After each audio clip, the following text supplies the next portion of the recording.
Sr. Presidente, Sra. Ministra, senhoras e senhores deputados, os trabalhadores pescários da RTP enviaram esta semana, simpaticamente, à Sra. Ministra um conhecido medicamento para reforço da memória, para que não se esquecesse da situação difícil que esses mesmos trabalhadores precários enfrentam atualmente.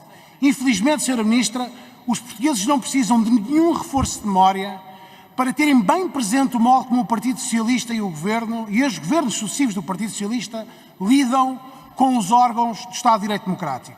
Sempre que vão ficando distantes da nossa memória coletiva, frases como "quem se mete com o PS leva", ou sempre que nos vamos esquecendo de frases como "os banqueiros alemães até as pernas estremem", deparamos com declarações do Presidente da Câmara de Lisboa e deputados do Partido Socialista que se insurgem contra órgãos do Estado de Direito Democrático, órgãos de soberania, sempre que tomam posições que não são de acordo com o esperado pelo Governo e pelo Partido Socialista.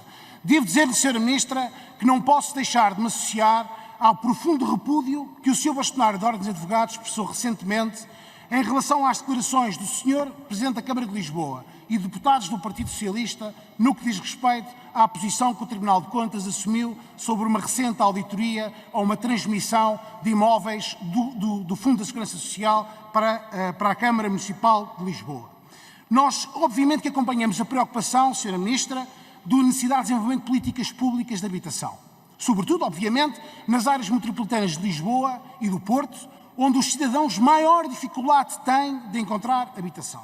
Mas não podemos aceitar de modo nenhum que as políticas de habitação sejam desenvolvidas à custa e à conta da sustentabilidade da segurança social, colocando em risco as pensões das futuras gerações. É inaceitável, Sra. Ministra, que o património da segurança social seja utilizado em negócios imobiliários com prejuízo para a sustentabilidade das pensões das futuras gerações e que nada tem a ver com o propósito das contribuições que são feitas, e recorde-me, com tremendo esforço e com tremendo sacrifício por parte dos portugueses. Entre 2016 e 2018, e não sou eu que o digo, é o Tribunal de Contas, a Segurança Social perdeu mais de 500 milhões de euros na alienação e na gestão de património por manifesta má gestão e gestão incongruente e incompetente. 147 imóveis foram alienados por ajuste direto.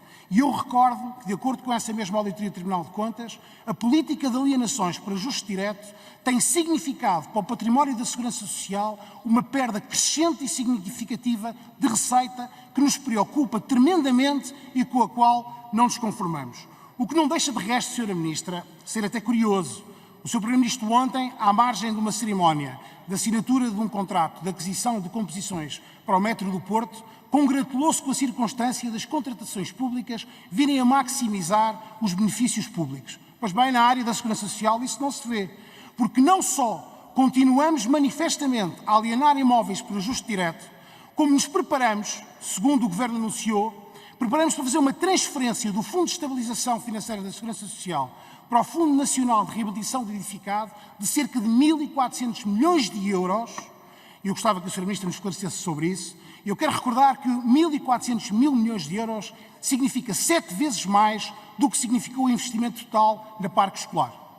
E nós sabemos muito bem o que é que aconteceu com a parque escolar e a festa socialista que decorreu da parque escolar, com tremendos prejuízos para o nosso país e para as nossas futuras gerações.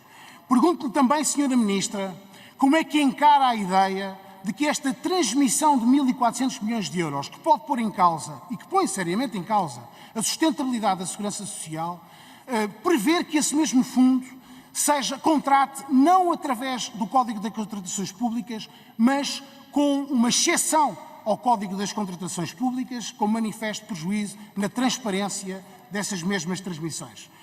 E, portanto, Sra. Ministra, a pergunta que eu lhe faço é muito simples e que gostava que deixasse claramente esta Câmara garantias, se é capaz ou não, se é possível ou não, garantias a esta Câmara que o património da Segurança Social não deixará de garantir as pensões das futuras gerações ou se, pelo contrário, se destinará a mais uma festa socialista ao jeito da parque escolar.